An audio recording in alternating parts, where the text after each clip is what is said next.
Now, The Hunt Palmer Show. He needs care and treatment. You are now listening to The Hunt Palmer Show, brought to you by Guarantee Health Solutions on 104.5 ESPN Baton Rouge. Is this a great country or what? Locking down the middle of the day, live from the Raising Cane studio. This is Hunt Palmer.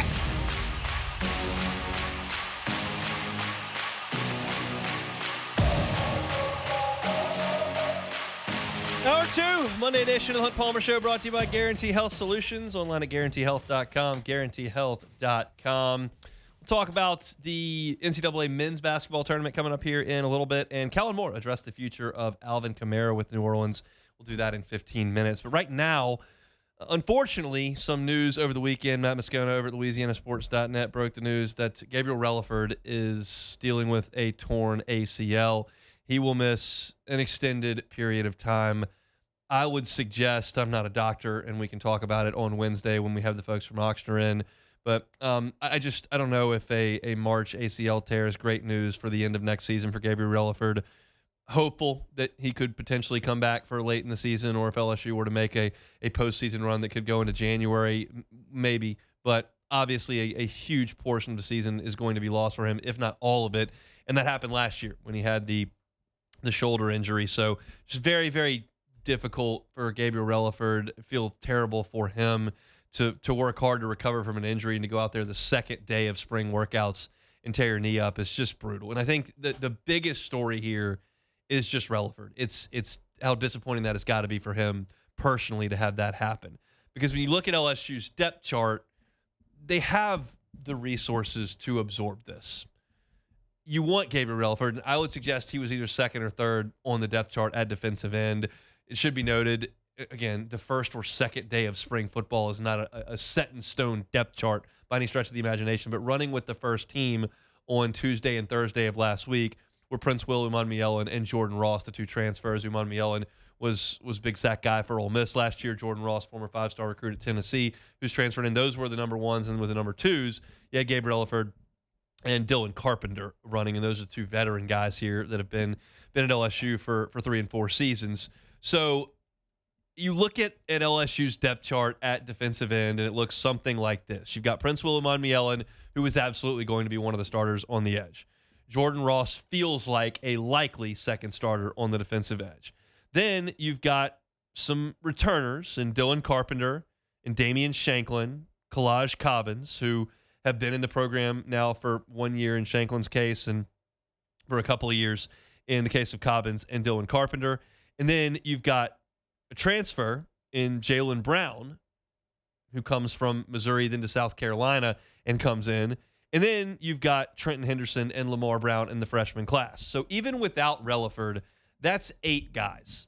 And I would suggest that a likely depth chart looks something like Prince Will Umanmielen with the first team, Jordan Ross with the first team, and then a backup group of Dylan Carpenter and Jalen Brown, who are older players. And I think Lamar Brown is probably a guy that they feel like they can get to the field pretty quickly. Now, that remains to be seen because Lamar Brown is not an early enrollee.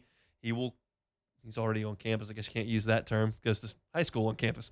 He will be with the team starting in the summer in June, July. Go through those workouts, and then his first practice as an LSU Tiger will be the first day of fall camp in very early August. So whether or not you want to count on a kid at that point to help you early in the season, I guess remains to be seen. But he's pretty big talent. Number 1 player in the country. That's a guy that you're probably looking to get to the field pretty quickly. But that's 5 guys, and it doesn't include Damian Shanklin, Kalaj Cobbins, Trenton Henderson, some depth pieces. So you're not short talent here. You're not short depth here. It's just a disappointing loss for LSU, and it's very disappointing for Gabriel Reliford to have 2 years in a row massively impacted by injury. There are some people at LSU that are very high on Gabriel Reliford, and hopefully he comes back from this and can help LSU at some point. But they've got some guys. They need this position group to be more impactful than they were last year. You just didn't get a lot of production from your edge players last year. I don't think they had bad years. They made a lot of tackles. They played a lot of snaps. I just don't know that it was a huge impact position for LSU. You look at Jack Pyburn, who played in 12 games for LSU. He had 2 sacks and made 5.5 tackles for loss. He hurried the quarterback 8 times. Patrick Payton, who had monster sack numbers in his time at Florida State.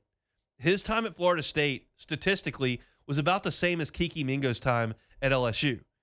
And then he comes to LSU, and Peyton had 1 sack in 13 games. He had 9 pressures of the quarterback. Jamari Butler comes in from Nebraska, plays 12 games, 2 sacks, hurried the quarterback 6 times in 12 games. Every 2 weeks, he's getting back there once. Butler made 24 tackles. You look at Dylan Carpenter last year. He played in 10 games. He had 2.5 TFLs, 2 sacks. You just didn't get a lot of juice. There just wasn't a 5, 6, 8, 10 sack guy. Like your sack leader last year on this team was Harold Perkins with 4 as a linebacker, basically. I forgot to look up where LSU ranked in the SEC in stats, so I'll do that right now. But I thought preseason, I did this in my bold predictions, I thought that LSU would be among the SEC leaders in sacks. I thought that what Kevin Peoples had done with Savion Jones and with Braden Swinson was going to translate to the defensive ends the next year because they had a bunch of veteran guys. It just didn't. You were 10th in the SEC in sacks with 27. Look at sacks per game. LSU was 12th in the SEC, a 16-team league. I mean, you look at the teams that were worse than you for sacks. Arkansas, oof. South Carolina, oof.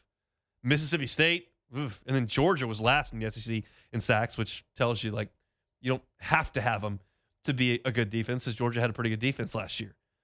But that's just not enough havoc being created. And Gabriel Reliford is a guy that I think was going to compete for starting playing time and going to potentially be a producer for this team on the edge. Now you look at it, Uman Mielen should have a really nice year. Can you unlock Jordan Ross's 5-star potential? He wasn't really productive at Tennessee. Can you find that from him? Dylan Carper, kind of a role player, probably a spot player. Does Damian Shanklin emerge? He was the player of the year in the Midwest in high school. Didn't have a big role in this past year's team. Did have 2 sacks in a non-conference game early in the season. Kalaj Cobbins looks good in fall camp every year. Does Lamar Brown make an impact? There are dudes. There are some guys available on this team, but you need more than you got last year. And I think Reliford's loss there is disappointing, but not one that LSU can't overcome. It's just part of it with football, and you just can't avoid those knee injuries. They're going to happen eventually. And for Gabriel Reliford to have it happen in the second spring workout after missing all that time is a big, big bummer. But hopefully, speedy recovery for the Shreveport native, and maybe help the end of this year. Never quite know. Our Monday show is brought to you by Guarantee Health Solutions. You can find them online at guaranteehealth.com, guaranteehealth.com. We'll come back and talk about the Saints. Kellen Moore talked about Alvin Kamara. I'll give you that quote and kind of discuss what that may mean for the future of the black and gold at the running back position. Don't go anywhere. It's a Monday edition of the Hunt Palmer Show. The Hunt Palmer Show. Gotros Outdoor Power. Gotros Outdoor Power. Appreciate all of you that stopped by for Mower Madness last week. The best prices all year on those zero-turn mowers at Gotros Outdoor Power. But just because Mower Madness is over doesn't mean they're closing up shop. Far from it. So if you need a zero-turn mower, you're looking for a Raptor, get on by and see them. They got 2 locations, Baton Rouge and Gonzales. You hear family-owned and operated when I tell you about the Gotro family who's been doing this for 22 years, and they are. That does not mean they're small. Not at all. Largest parts inventory in the state of Louisiana. If you need a part for your zero-turn mower, go by and see them. They've also got the largest Hustler dealer inventory in the state by a long shot. Prices are still great. They can get you behind the wheel of a mower for less than $100 a month. I mean, what do you pay to have somebody cut your grass? $75? Get on by Gotros Outdoor Power. Get one of those zero-turn mowers. They've got financing available. They're family-owned and operated, have for 20 years. You can find them on Airline Highway. You can find them in Gonzales. You can find them online at GoTrosOnline.com. You're listening to The Hunt Palmer Show, brought to you by Guarantee Health Solutions. Guarantee Health Solutions, guiding healthcare forward. GuaranteeHealth.com.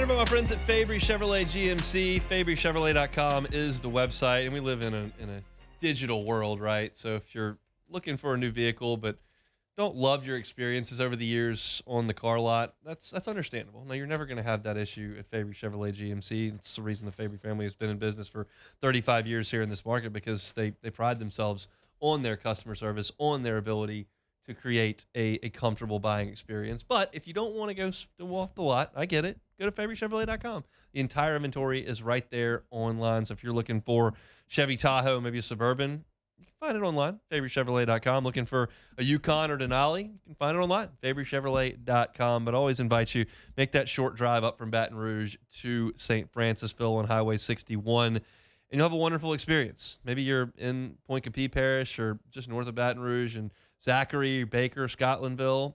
Make that drive to Fabry Chevrolet GMC, Highway 61 in St. Francisville, and see what they have to offer. You'll be thrilled.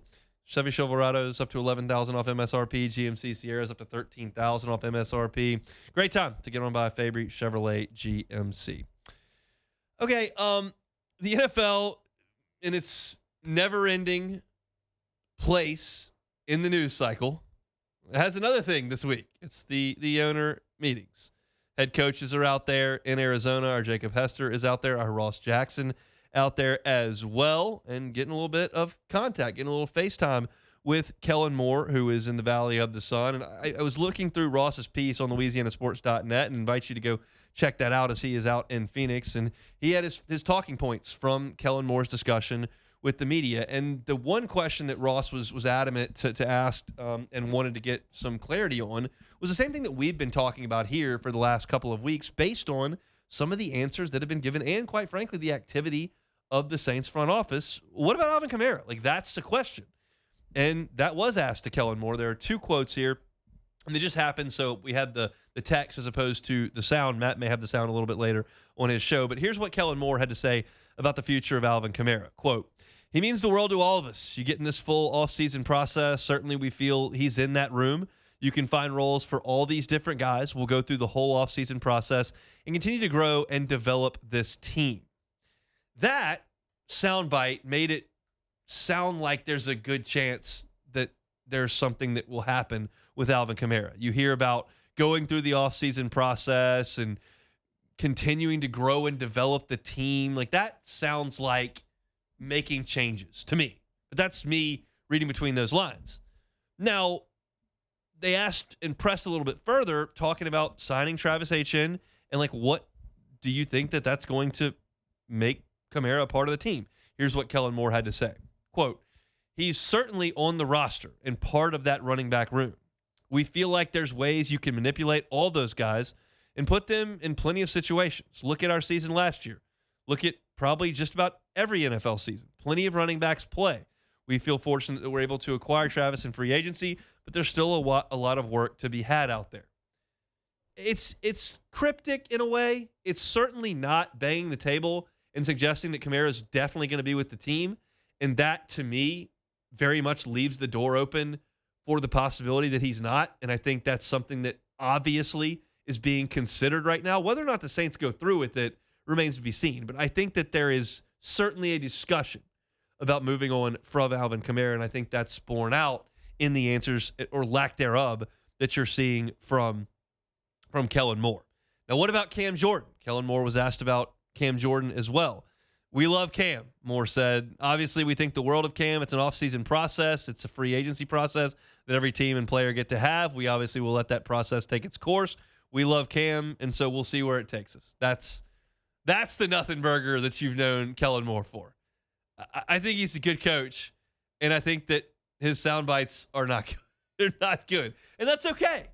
But it's, to me, shaping up like this. I feel strongly that Cam Jordan wants to play in the NFL. I feel strongly that he's not receiving significant financial compensation to his liking, because if he had, he'd be signed. He's talked to the Saints. There were rumors about the Chiefs. But if there's no deal done, then there may not be one to his liking. And that, to me, further opens the door for a return to New Orleans. That's what this one feels like. It feels to me, it's weird because Kamara's under contract and Jordan's not. But it feels to me like there's a real chance Kamara is not with the team. And it feels to me like Cam Jordan is likely to come back because I just feel like if someone was going to step forward and pay him, that would have already happened. And it hasn't. So that's my take on Kamara. That's my take on Cam Jordan. Now, Chris Olave was another player that was brought up. Clearly, the Saints are involved in some capacity in looking for a contract extension for their top receiver. Kellen Moore wasn't going to elaborate on that. He said, quote, "There's conversations, and that's what this time of year is all about. That's obviously the business side of this thing that inevitably comes up. Everyone's part of that. Everyone knows these things come up. So it's just about a working relationship for everybody, just to find out what works best for everyone and find a good situation." That's not exactly the juiciest soundbite you'll ever see, but it feels like to me that Chris Olave is going to get that extension. Now, how much he gets remains to be seen. That number has elevated to me since November. We talked about what was being given to top receivers in free agency and contract extensions over the last 3 weeks. And you feel like Olave's probably going to slot himself in the top 15 receivers in terms of payment in the National Football League.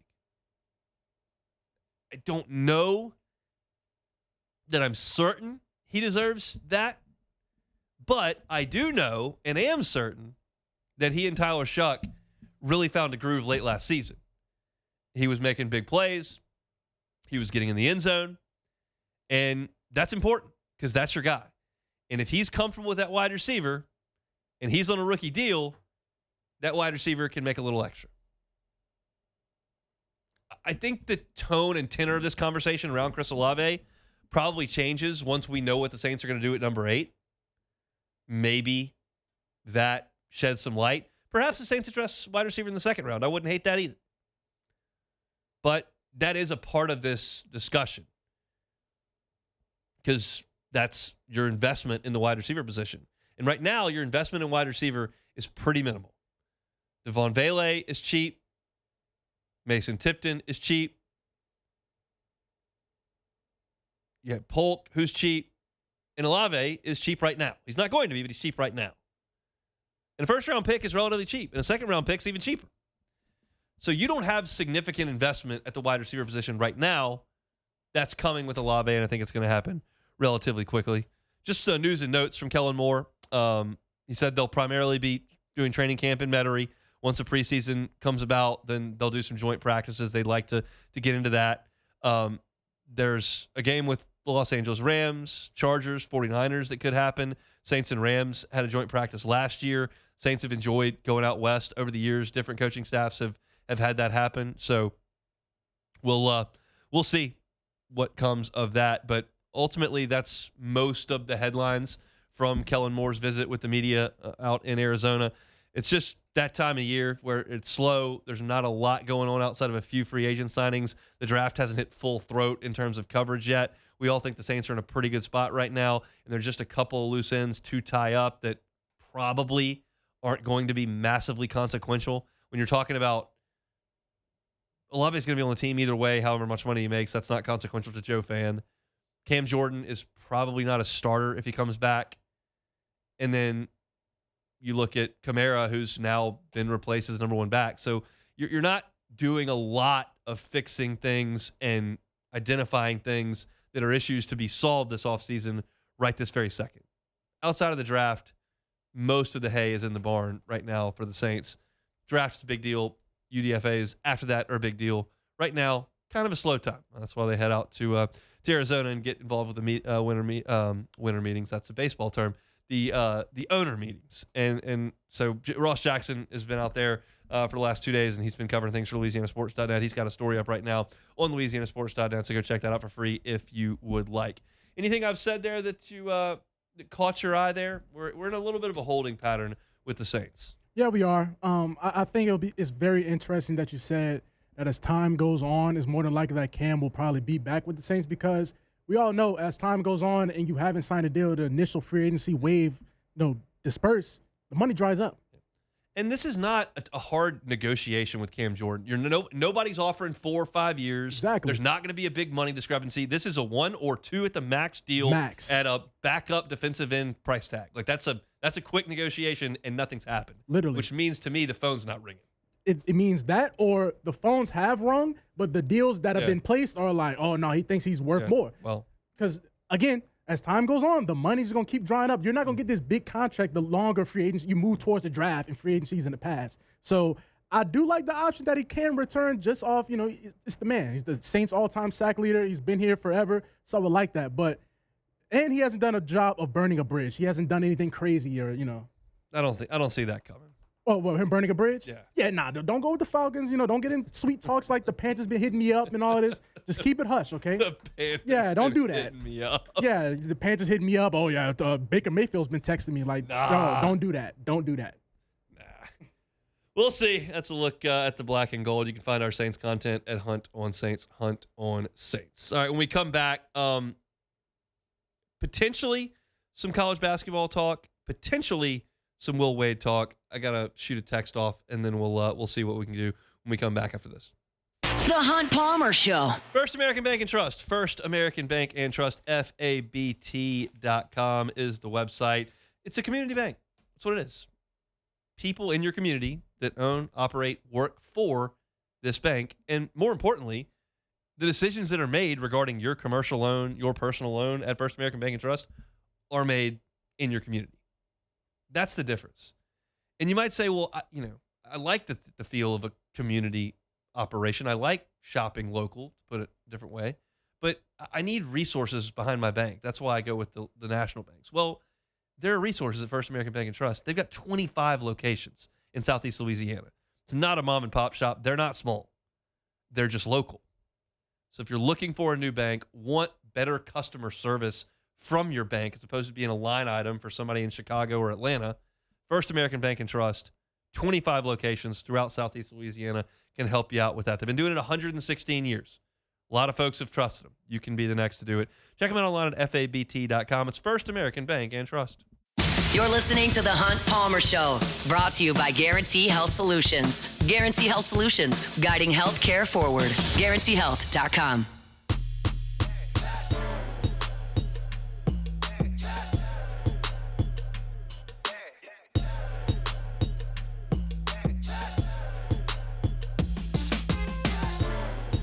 Monday show is brought to you by Guarantee Health Solutions, GuaranteeHealth.com, GuaranteeHealth.com. Will Wade introduced again as the head men's basketball coach here at LSU. That was at noon at the Assembly Center.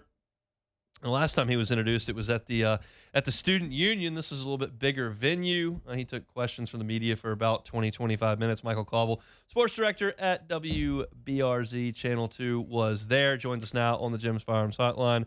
Cauble, how are you, sir? Hoops with Hunt. Boot up. I got a lot of tweets about that. Well, we got a few months to figure out whether or not I'm going to dive back into that every day. But things will be interesting for men's basketball. You can certainly guarantee that. How was Will Wade today, in your estimation? Things will definitely be interesting. Yes. Way more interesting than they've been. Yes. And look, I said things regardless of the sport, the coach, etc. You either got to be good in Baton Rouge or you got to be entertaining. And men's basketball was neither, right? And so that's why we are where we are, and that's why things are changing. And if nothing else, they will be entertaining. And so I'm fired up. Will, obviously, we had a great relationship the last time he was here. And, talking to him today, it was just like riding the bike, dude. Just got back right on, and we're off and running. So, no, it's great that he's back, and it was exciting that he's back. And, I think that Tiger fans will be pretty fired up about all this. I was kind of taken aback at him speaking about Louisiana. What did that sound like to you?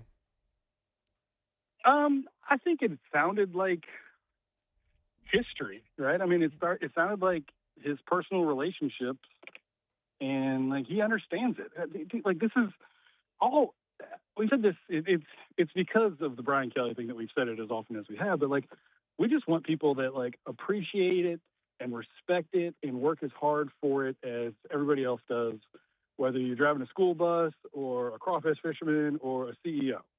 Like everybody loves LSU and they just want people to invest in it the way that the average fans do. You know, they'll love New Orleans and they'll love you back. It's the same thing here in Louisiana. It's all of Louisiana. And I think he understands that. He built those relationships. It was a very candid answer when he talked about he felt like he kind of let them down. Yeah. And now he has a chance to make amends. So, I mean, it's exciting. Like, he's a fiery dude. He was a little fiery today. He knows how to sell tickets. He knows how to schedule basketball games that he can win. And he knows how to build a roster. You know, I think you're going to see probably more Louisiana players on these rosters than we've seen in the past. I think, you know, you're just going to see a guy that's going to get out there and hustle. And I don't have any reason to think that like the Will 1.0 is going to be that much different than 2.0, except maybe better, you know, maybe better equipped at handling some of this stuff. And just having talked to him already and some of the things that we've joked about, like he understands the line now, I think, a little bit better. Yeah. Where it is, how not to cross it. He's the guy that's going to dance on that line, but like I think he understands like the long-term viability of making sure that like this is his shot, really, right? Like, I mean, after doing what he did to NC State, he'll have to win big here to get another shot. So he's going to make the most out of it. I thought it was interesting that he said that the program was operating at 60% the last 3 years because of the lingering NCAA issues. What did that sound like to you? Probably, you know, a little bit of excuses, but I also think it's probably, you know, him saying that like we're capable of more, like him admitting that, you know, they didn't squeeze all the juice out of the orange, you know, like there were things that they could have done better. And I think that's why the alignment factor is so important right now, because much like Lane Kiffin, I feel like Will Wade's going to get pretty much everything that he asked for. I don't think it'll be to the extent, right, that Lane is getting. One of the things that we talked about is just him having a smaller staff. I don't know if people at home were keeping note, but I mean, they added a second row of seats behind the LSU bench for the staff and support staff that Matt McMahon was operating with. Right? Yeah, nobody noticed. Exactly. Definitely how you make the sausage kind of thing. But like, it's like you have all this stuff and like, what are you doing with it? So Will's a streamlined guy. He said he's going to be the GM. You know, he's going to make the evaluations and make sure the money is being spent the right way. And so I think it just kind of all goes hand in hand with how are they going to be better this time around with him? How is the program going to be better with a different coach, different direction, those kinds of things? This question was asked, but like, how much do you think LSU is committed to men's basketball right now? I think here's what people need to understand. This Will Wade hire is all about maximizing the revenue potential for men's basketball. And that's why he was the lone guy that they could probably go out and get to energize a fan base immediately that would get people jazzed up enough to go buy tickets, show up to games, and support the program. Because even when it was scuffling, it was making some money. But if you have the opportunity to sell the place out, get some excitement in it, and look, let's not fool ourselves. Like, there's a lot of revisionist history going on right now that Will Wade was this phenomenal coach and that his teams were remarkable. They were good. They were never great. They weren't great at defense. You know, they certainly couldn't defend the three. There's lots of things that, like, if we're being honest, we remember about these teams and were frustrating and headache filled. But I think that his personality gets back to that first point that I made. It better be good or you better be entertaining. It's going to be entertaining basketball. They're going to score the ball. They're going to give up probably a ton of points too. I don't know how much his teams have changed in that regard, but again, it's about getting excitement back into this thing, winning at a consistent level where you can count on those dollars to recoup some of those costs. You know, you got to spend money to make money, and I think that's how LSU is looking at this. Michael Cauble is our guest sports director at WBRZ here in Baton Rouge. What do you think the results are going to be in this Will Wade era? I feel like they're committed to him for a long time. I don't feel like they're going to they're not in the business of firing many coaches here moving forward. That's at least a plan. Like, what do you think that this is going to mean for men's basketball? I think he'll get them back to relevancy. I think he'll get them back to winning. I mean, again, like he even admits it. Like he can go out there and get a schedule where he can win 20 games. I don't know that it's going to be like Tim Mulkey, you know, like that bad of a schedule. But like, I mean, he's always said I can win 20 games, you know, and he'll just set up the schedule so that he has success, and you know that's possible. But I think that they'll eventually be to the point where people do care about it. How are you? That they invest in this basketball team. They're going to probably have some runs, some highs and some lows, and it's kind of weathering that storm. But no, I don't, like I said, I don't see him going anywhere. I think that this is it. Like, he's got to succeed here, because certainly if he doesn't, he won't get anywhere else. And I think he really enjoys being here. I do think all that is genuine. I talked to him after the thing. I was like, "You had a really good press conference. How much of it is true?" And he's like, "All of it. All of it's true." I was like, "I hope so." He's like, "No, for sure." So it's really good. If you hadn't heard the press conference, it's really good. Yeah. His answer to Scott was really good. The last question, I don't know if it was the actual last question or just it felt like the last question, but no, I think there's growth there, right? And I think there's determination there, and I think he's fired up. And obviously, people are fired up to have him. I've never felt like a coach knew what they were getting into more than in an introductory press conference, more than Will Wade when he said, "We got to not be a stopgap between football and spring football and baseball." That is a man who has been in Baton Rouge before. Yeah, he understands. Like that's the thing. Like, is there's a realism with him, right? And the other thing that he said that he loved is just this first time around, kind of showed him the ropes, and now he can just jump in the Ferrari and hit the gas. Like he understands. He understands the pitfalls. He understands who you need to go to ask for money. He understands what you need to say when things are tough, because he's experienced all that before. So, no, it should. I'm not saying it's going to be a fast track to success, but it should be a fast track to getting up and running and being a program that people will care about. Are they going to be a dangerous program? I don't know. It depends. Some people say it's never been easier to recruit in college sports. I'm sure that's probably true at great spots that have always recruited well.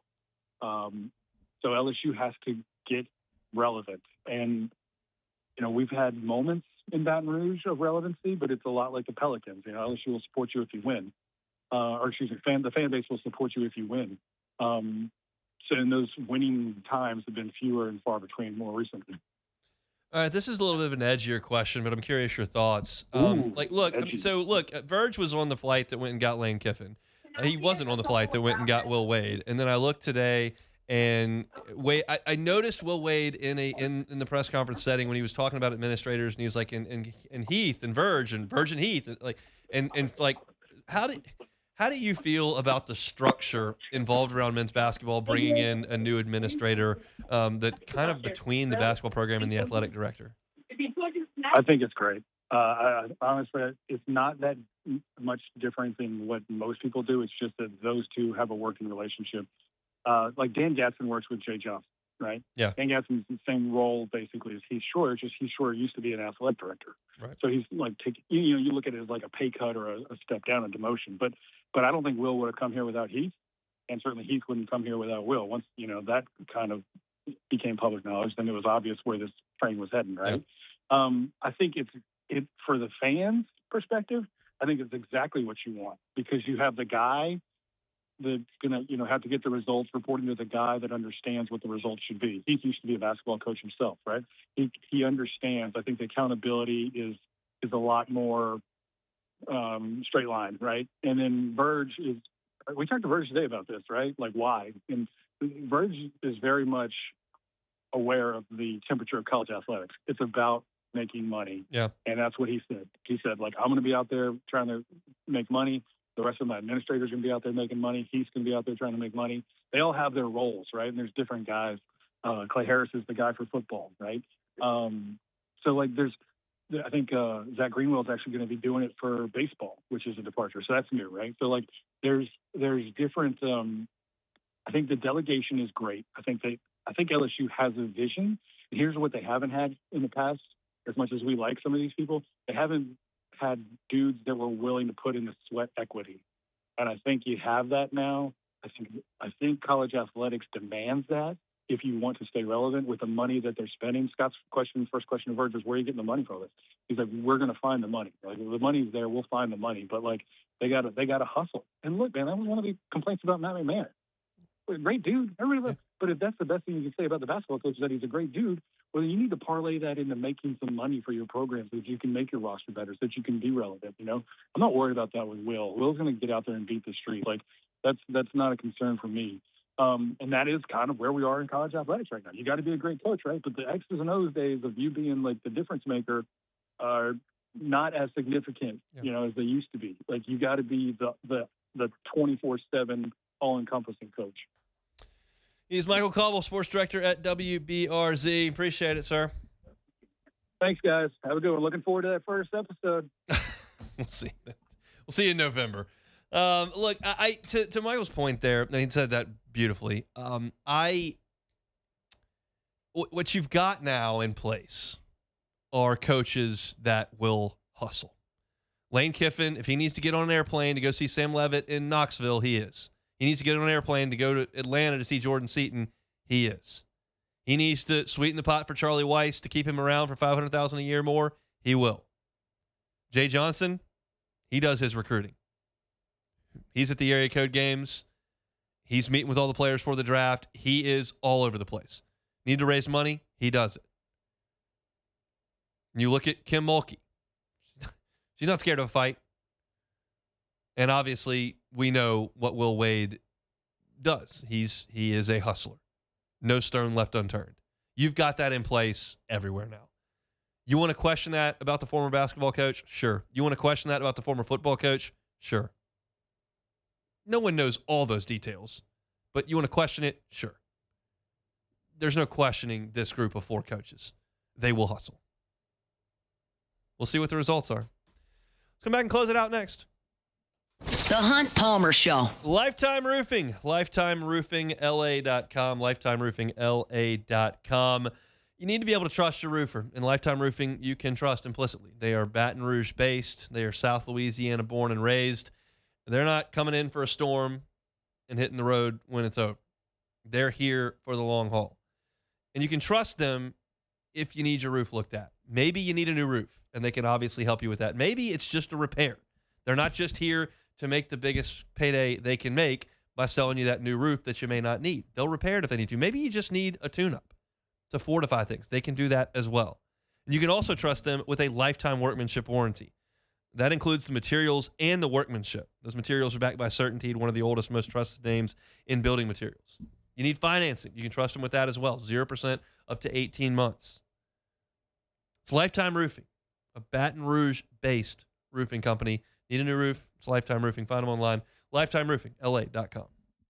You're listening to The Hunt Palmer Show, brought to you by Guarantee Health Solutions. Guarantee Health Solutions, guiding healthcare forward. GuaranteeHealth.com.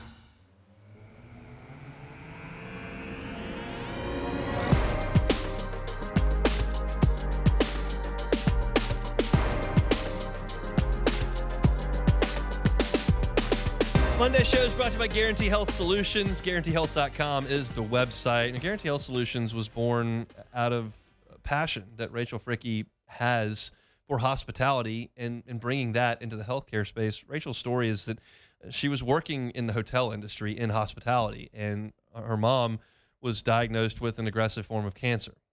And throughout that journey, treatment journey, Rachel noticed how inconvenient and impersonal healthcare was.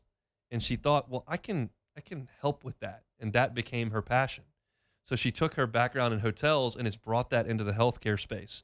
And so if you are an urgent care clinic or a dental practice or a hospital or a private healthcare practice, and you'd like someone to take a set a look of your patient journey and just that experience in your practice, that's what Guarantee Health Solutions is here to do. From overhauling your website to make sure it's user-friendly and easy to access. When you walk in, what does that front desk interaction look like? How about follow-ups? And how do you know whether or not you need to come back at what point with your annuals? All these things are what Guarantee Health Solutions are here to help with. They're making sure that patients have a quality experience at your operation so that they'll return. They can handle your marketing, your website, your branding, all these things that you don't necessarily want to take time to deal with because you're worried about handling the healthcare aspect. That's what Guarantee Health Solutions is all about. They're online at GuaranteeHealth.com, GuaranteeHealth.com. All All right, chugging along here on a Monday, wrapping things up. It's been a fast-moving show, as they always are on Monday, with so much to react to. We talked about LSU's women's basketball season coming to a close on Friday. Talked about LSU's baseball series win, good and bad. Will Wade was introduced again as LSU's head basketball coach. Spent a couple segments on that. NFL owners meeting. Saints were in attendance there. Kellen Moore met with the media and addressed some of the things that still need to be tied up with this offseason. So if you missed any of the show, catch it on demand wherever you find your sound. But right now, it's take it or leave it. Take it or leave it. Take it or leave it. Take it or leave it. Today's hottest stories in sports, news, and sometimes even Hunt's life. The question is, will he take them or leave them? All right, so we've had a lot of talks recently about the 49ers and the Rams playing that game in Australia. So, Of course, I had to ask Kyle Shanahan today at the NFL's owners, player, coaches meeting, whatever is going on. So he spoke to the reporters, and he said that there's no benefit for the matchup with the Los Angeles Rams in Melbourne. I don't see any pros to it. Shanahan said it's cool for the league to play globally. I think that's awesome, but as far as the team doing it, there's not much benefit. Nope. Sometimes it's nice to have a bye week after, but that doesn't happen in week one. So does Kyle have a point? Take it or leave it. Take it. I'll take it. It's terrible for the organizations. Yes. It's terrible. You take a home game away from somebody. Yep. You fly them all the way across the country. The travel's a nightmare. 17 hours away. It's a bad deal for trying to come back and get ready to play the next week. It's terrible. It's a terrible thing for the football players to have to do. But as we have well learned, nothing matters except money. Money is the only thing that matters, and so we will do things for money. Australia provides another market for the NFL. Yep. There will be money attached to it, so they'll do it. That's just the way things go. All right, so the UConn Huskies return to the Final Four for the seventh time in program history. This is significant because UConn has won the national championship every year they've been in the Final Four. Jeez. They never lose Final Four, so is UConn the national champion already? Take it or leave it. I'm going to leave that. Leave it alone. Full disclosure, I laid this out for you. Yeah. I missed the shot. Missed the shot. I missed the shot. Here's the deal. LSU played at noon on Sunday. Yep. I write the story for LouisianaSports.net. I'm locked into the game. Well, the game was 4.5 hours. Oh, my. 9 innings, 4.5 hours. So I sat on the couch for 4.5 hours and then wrote a story for 25 minutes. Oh, At that point, my wife has had the kids for 5 hours. I'm not your allowed turn. to turn on the Duke-UConn game and stay on the couch. So I had to go outside and play some football/baseball, do a little pitching, do a little tackling. Okay. It was a 20-point game. And I left. I was aware the game was going on. And it was a 20-point game. I was like, well, I'm out. Then I pull out my phone and see the Twitter going nuts. And I went, uh-oh, what'd I miss? And I missed it. That's an all-time iconic game between two monster programs, all-time shot. And I missed it. Now, the thing is, you can't make that pass. Do not make that pass. Let them foul you. What are we doing? Bad. But I missed it. I hate to say it, but they had the camera on John Shire. He was telling them to push the ball. Two things can be true.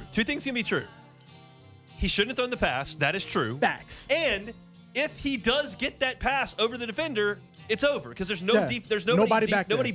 They're getting a dunk. There's no time left. Just run the clock out. So that was the winning play, but you can't make it because you can't take the risk. So Two things can be true. Two things can be true. So the name for the Las Vegas NBA team has been circling. So here's a top five. I guess we can do a little top five. So right now, do you like the Las Vegas Outlaws? No. Leave it alone. Las Vegas Hustle.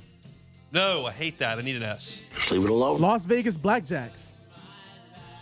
Not terrible. Okay, well, I'll take it. Not terrible. Not terrible Blackjacks? Okay. Las Vegas Hyenas. Terrible. Terrible. Leave it alone. Las Vegas Rattlers. Terrible. So Leave it we're going alone. with the Blackjacks. I like gambling-themed stuff. Okay.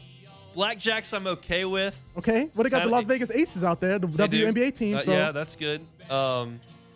I'll have to give some thought to that. I haven't, but I don't. What I'll tell you is I don't like no S. Okay. I mean, you've obviously had that some in the NBA. You got the Heat, you got the Jazz. I'm sure there are a few others.